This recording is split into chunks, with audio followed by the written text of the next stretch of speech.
Welcome back to PoPolitickin.com, your home for self-help meets hip-hop. Right now, we're live on YouTube. Check me out on Spotify, Apple Podcasts.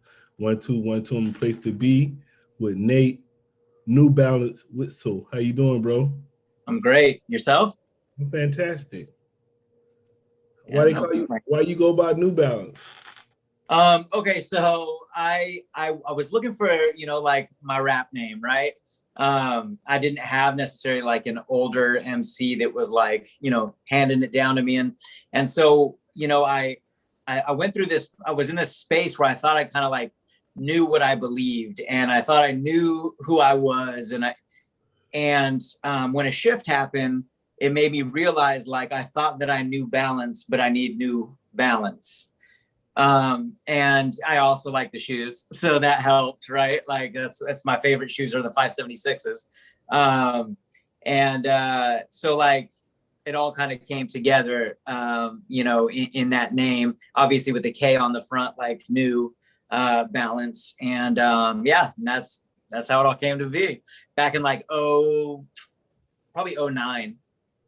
Yeah, I think I need to that's all I used to wear for a minute because I like Ghostface, and Ghostface rap about New Balance. Yeah. So all I used to wear for a minute was New Balance. I need to buy some. I might go online and see if they got some sales right now, get some. Yeah, they always do. Their website, they always got something on sale.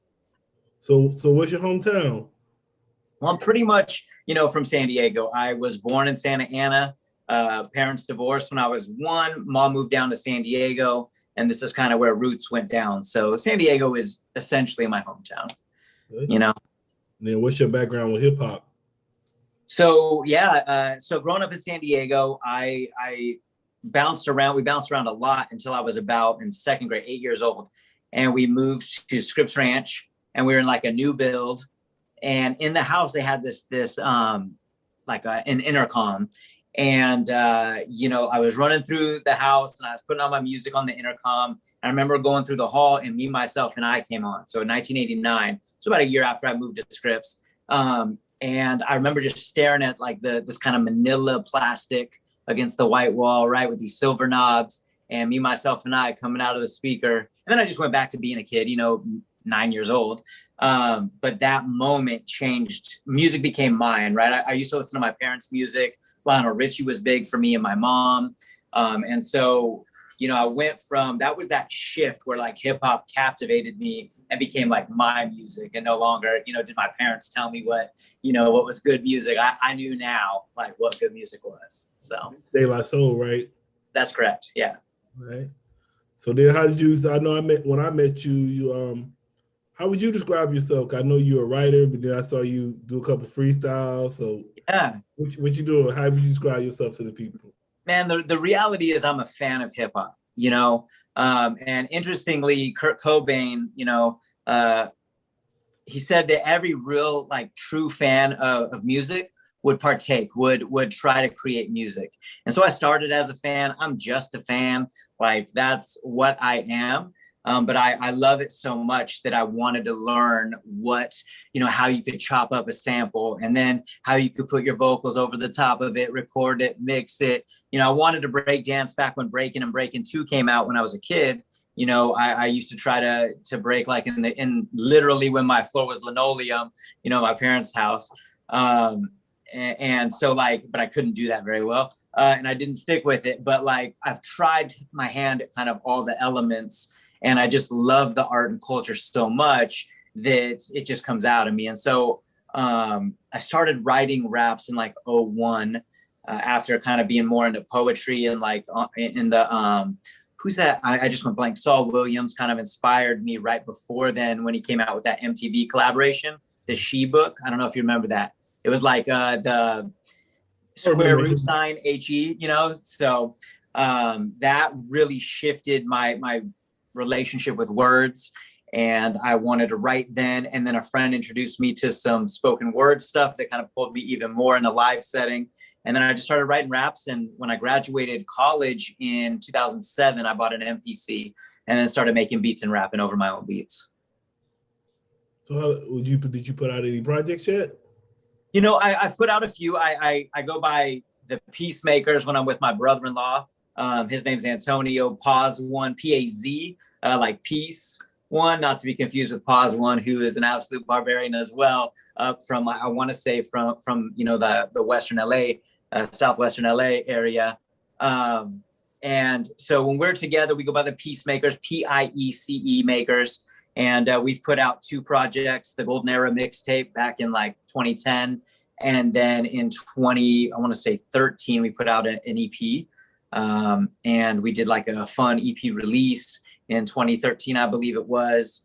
And then individually, I put out my first like full length project or whatever as KnewBalance back in 2011 when my son was born. And so it's been a minute. I've been putting out singles and just little stuff here and there. But again, the music for me is it's just something that comes out of me. You know what I mean? It's not so much, I'm not marketing myself, and you know what I mean? It's just, I create the art that hits me.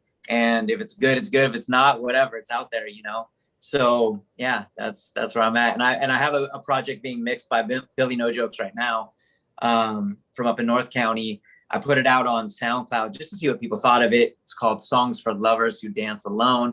And it's just really me processing being a kid and really learning about sex, and relationships all through hip hop, movies, and R&B music. I grew up in the 80s and 90s, and those are the things that kind of raised me. While my parents were up watching TV, I'm down with my radio and I'm daydreaming about, what I'm going to say to her, and literally like listening to Jodeci, like, come and talk to me. Like, I'm really like, I guess that's how you do it. So you walk up to her and you go, come and talk to, and so this project is me kind of wrestling with the pain we all kind of carry with us, being taught that way without a mentor, or at least those of us who didn't have necessarily like our dads didn't do it, moms didn't do it. And so I was just fumbling around and was an idiot in high school, and just processing through those emotions, and playing with that concept. So. Yeah, I would say I know you as a journalist too, cause I see you do a lot of interviews, and that's why I didn't know about all the rap part. I thought you did interviews. Yeah. So the interviews came about so I've been a teacher, high school English teacher, for about 15 years now. And I've always wanted out, if that makes sense. Like, I've always wanted to do something else. And I don't know where that comes from, but I got an interview at the San Diego Union Tribune, and I was the wrong guy for the job. It was a sales job, but he walked me through the newsroom where everybody's creating their articles. And when that happened, something shifted in me. I'm like, no, I need to write. And so I went to the first hip hop show I could. Luckily, it was a mod. Back in the day when I was young, I'm not a kid anymore, when he was releasing his the Death of Me album independently on WeClap. And Kid Riz was throwing his show called The Lyrical Schoolyard at Boris Crossing up in Carlsbad. And so I went up there and I reviewed the show, and that's where I met Kali. That's where I got introduced to Blame One. I got introduced to one of the visionaries. I just went blank, Danu. So really, like, everybody that I first interviewed and talked to, and that night it happened. And now me and Kali work together, through SD State of Mind and Hip Hop Weds. And so it's just been a really cool full circle decade, So yeah, about 10 years ago now, I started writing. And were you doing like a website? Like, what was you doing? It was something you was doing, either a website or your Instagram page, where you was like going to all these shows. Yeah. I started way back in 2011, I started as Soul Anchor Collective. And that was like my website, soulanchorcollective.com.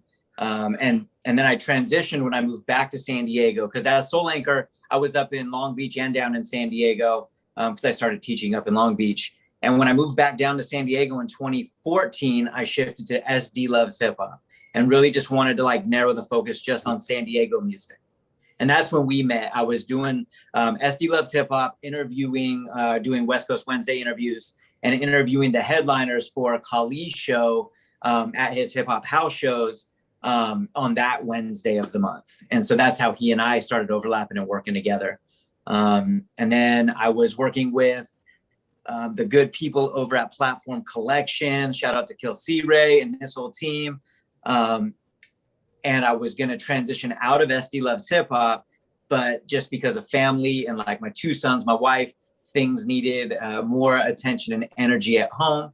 And so I transitioned out of kind of doing everything in about 2018, and just was, again, just a fan, not even contributing in any way, just totally a fan at that point. And then during the pandemic, Kali said, hey, let's just do some online interview stuff so we can keep San Diego, kind of like learning about itself and in the discussion while we're all locked down. And so I started writing again with Hip Hop Weds at that point. Yeah, because I don't know. I think, my bad. So, like, it's a lot of work sometimes. Like, I know with me, it's like, so like most of the time during the week, I'm doing all these interviews, but then people on the weekends, they want you to go see them and all this shit. I'm like, yeah. I'm like, I gotta rest, man. And I gotta exactly do all this shit. I'm getting old. Sorry. Yeah. Well, you have such a dope setup too, man. You pump out so much content because of how organized you are, and I didn't have that, so I was just a hot mess going in every direction, But I like how you're organized and how it just lets you keep pushing out material where I felt like I was scrambling, And I'm sure at the beginning you felt like that too. Yeah, that's what's up. So I'll say, so what you got going on right now? So SD State of Mind, is like the overarching kind of like umbrella over Hip Hop Weds. And so I write, do the interviews for Hip Hop Weds. We're transitioning to video interviews as opposed to written interviews, just to add another layer to them and be in person now that we're back, live with people. And so that's coming or happening.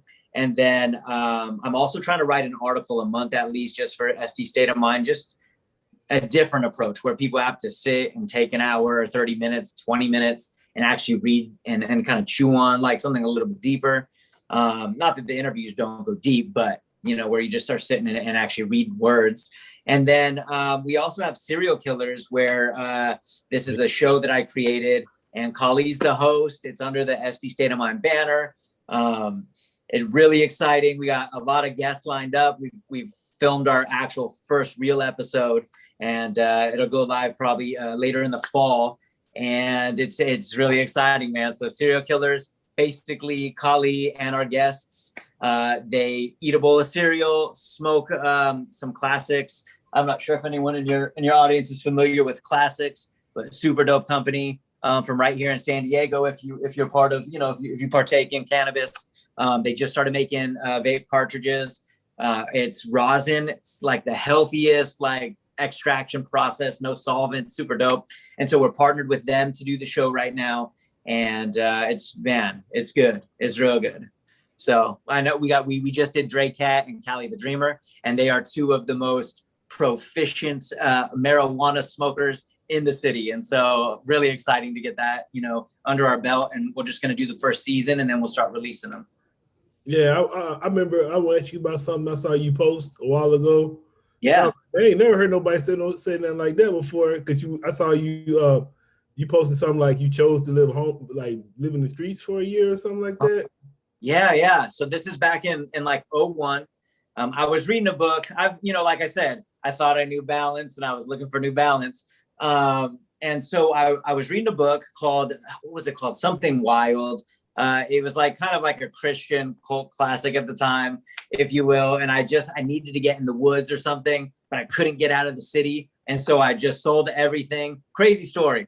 I was driving home from work down Miramar Road, and third day after I had told my mom I'm gonna go live on the streets, which she didn't like, a car ran in the back of my Jeep, totaled it, paid it all off. And I was, I had nothing attaching me to anything.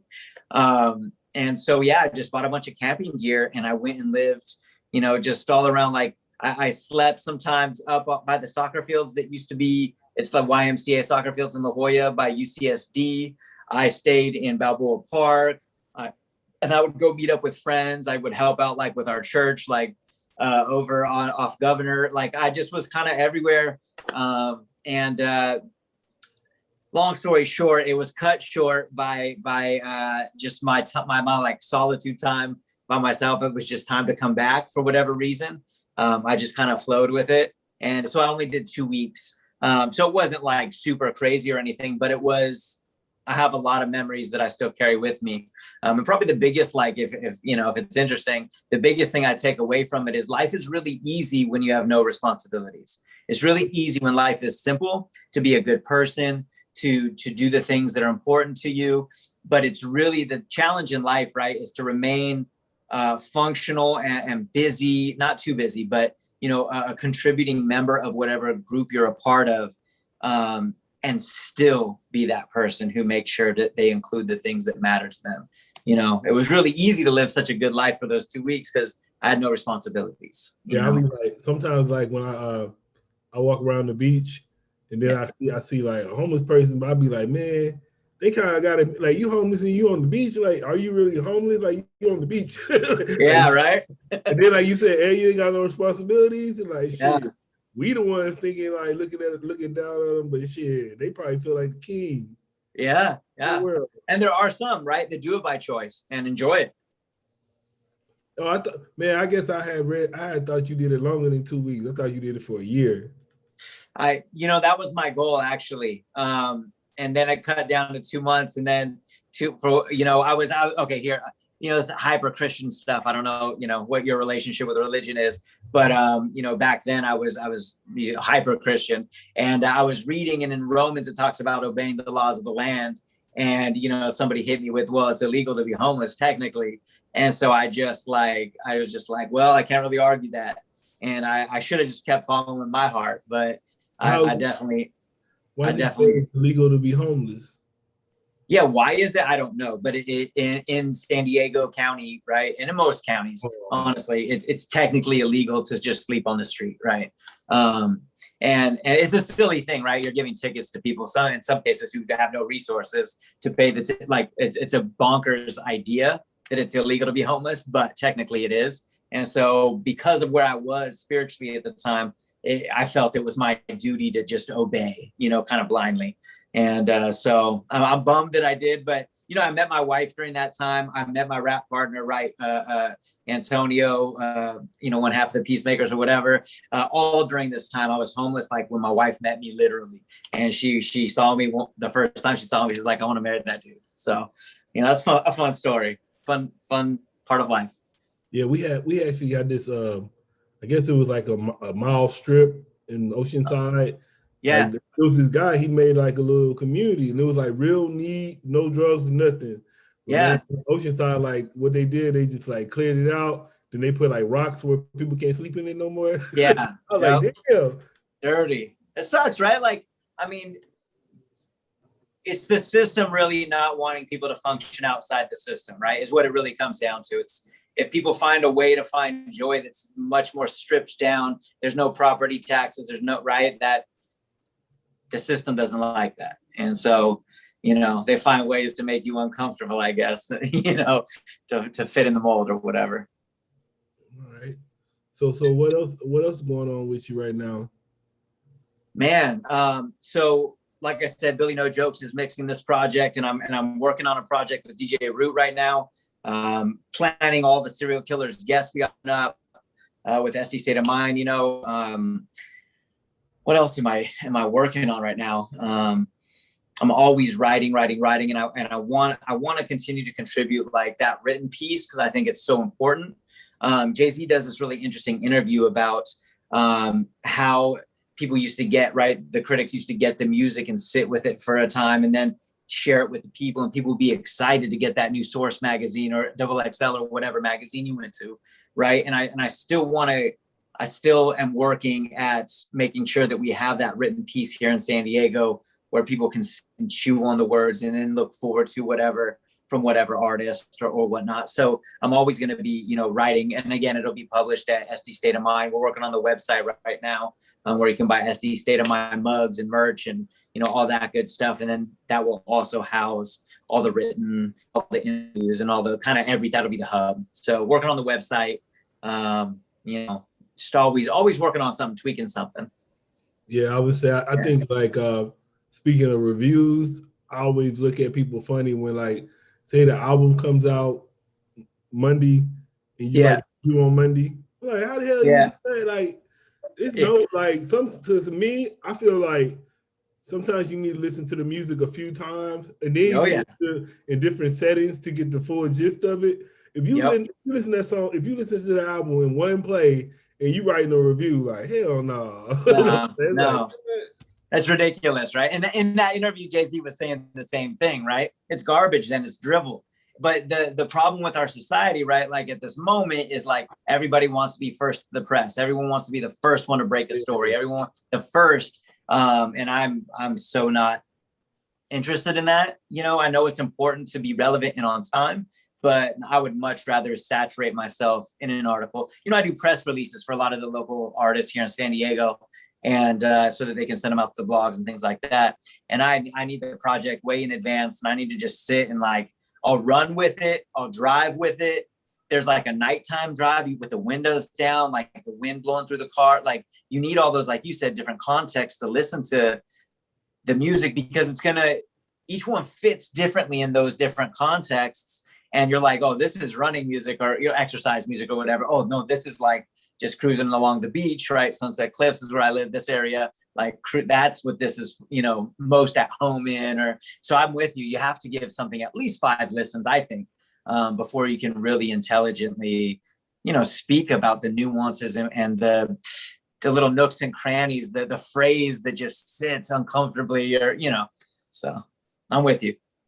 And then with the SD Loves Hip Hop, so who are some of the your favorite artists that you discovered during that time? Yeah, man, Ryan Anthony was probably the one that captivated me the most. Like that, I was like, oh snap! Like I just found gold. You know what I mean? Like, and I didn't know who was listening to him. I had just gotten back to San Diego. I was riding my bike from my mother-in-law's house to a bicycle shop that I was working at the time. I took a year off of teaching, and I was just cruising.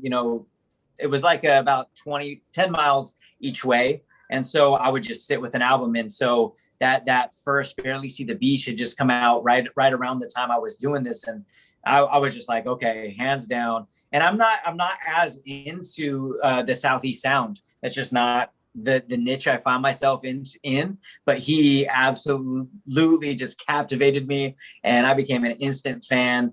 And around that same time, actually, Choosy had just dropped Left Field. And he had been, Choosy, you familiar? Uh-huh. Oh man, I'll send you some stuff. But yeah, Choosy, he used to go by Makeshift. And I discovered him as Makeshift up in Long Beach in 2008. Gave me one of his CDs. He was opening for Blue in Exile up there. And I became a fan. So I watched him, I followed him, I interviewed him as actually a Soul Anchor Collective. And he was teasing, and he dropped Left Field, which is a phenomenal album that you can get on SoundCloud at the Dirty Science SoundCloud. And that made me even more solidified my fandom, if you will. And so Choosy, definitely Blame One. Like I said, Kali, like our connection came through, my early writing. Getting to interview, I interviewed Nikki and the Mongoloid was my very first interview. And DJ Artistic, actually, I need to go back a little bit. In that same time that I did Soul Anchor Collective back in like 2011, I was also doing interviews for Good Vibe San Diego, Good Vibe SD for DJ Artistic. And that's when I discovered one of my favorites too is Teddy Benson.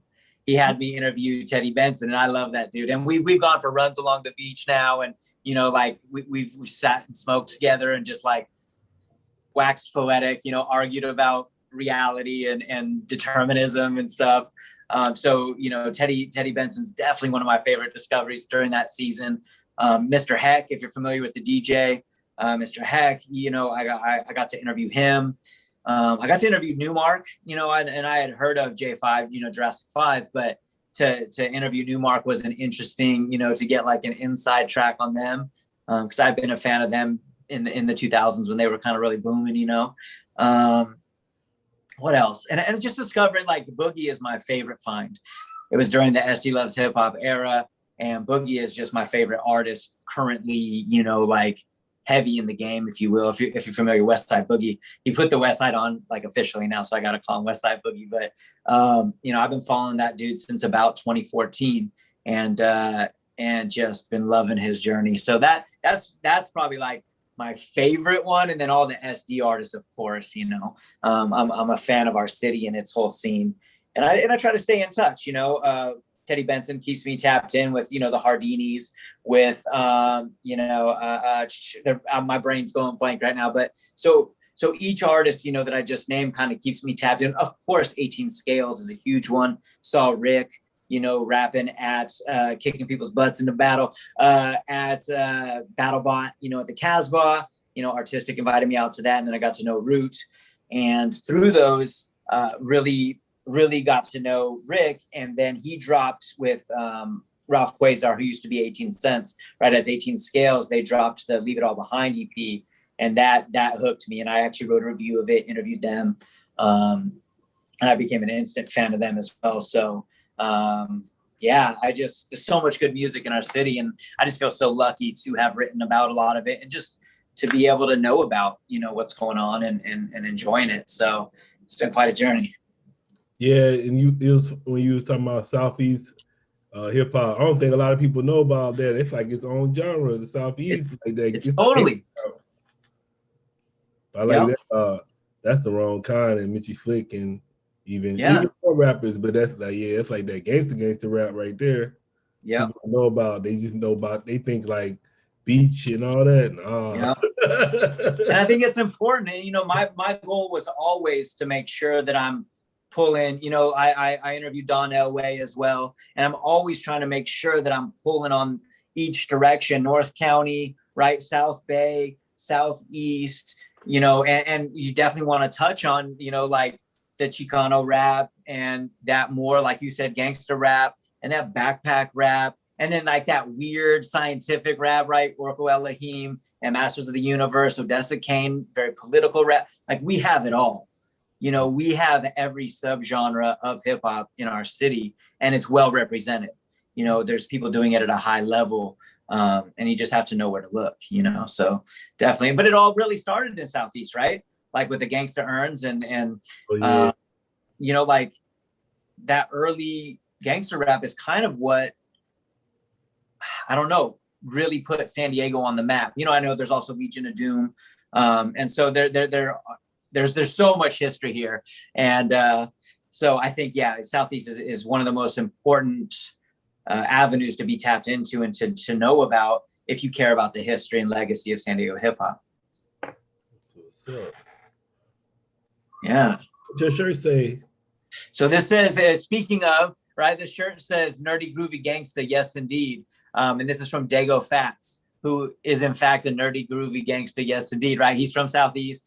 And I think I want to say Bayview Apartments, if you're familiar. I used to teach at Knox, and so like that means a lot to me, because Knox Middle School, which used to be Knox Elementary, which is where Mitchie Slick went to elementary school, I taught there for a few years. So I love when all the pieces come together, you know. So to be able to wear this shirt, and this line stood out to me when I interviewed Dago Fats, and because I brought this line up, he's like, you know what, that is kind of a tagline for him in a lot of ways. And so he created this shirt, and I got the first one. He came and he drove over and, you know, gave it to me, and we had a good conversation. And so I love when like me being a teacher, hip hop, and then relationships all kind of like interweave like that. I got to interview YG back in 2012 and Mustard in YG's house under the Hollywood Hill sign. And I was sitting on a futon doing the interview, and I asked him if he had known one of my former students, because I taught in Compton, and they happen to be from the same hood. And he's like, shut up, Buddha sleeps on that futon. So for me, it's my former student was one, you know, and kind of like his, you know, entourage. He had a, you know, I think he was a guard. He had his guard card. And so, and they, you know, they knew each other from the past. And so he brought, you know, his people in. And so we're talking after the interview, and it turns out one of my former students slept on the futon I did the interview from, like, nightly.